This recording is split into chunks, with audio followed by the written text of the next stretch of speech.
5 simple steps ang pwede mong gawin at ituturo ko sa iyo ngayon para hindi masayang yung oras mo sa kakascroll at kapanonood ng mga videos dito sa TikTok. Pero kapag sinunod mo tong 5 simple steps na ito, bago matapos ang buwan na ito, papaldo ka. Una, ito yung iiwasan mo para hindi masayang yung oras mo. Okay? Una, iiwasan mo yung palaging pag-scroll kasi sa totoo lang, hindi naman yan nakakatulong sa'yo at nasasayang lamang yung oras mo, lalong-lalo na hindi yan connected para pumaldo ka dito.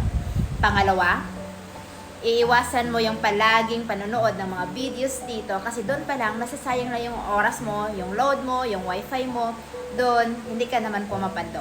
Pangatlo, kailangan mo lang na meron kang sariling cellphone at stable internet connection. At yung pang-apat, merong taong na magtuturo sa'yo kung ano ba yung tamang sistema na gagawin at susundin mo dito. At yung pang-lima, pwede kong ituro yung ginagawa namin dito. Kung hanggang ngayon, curious ka pa din, bakit kami pumapaldo?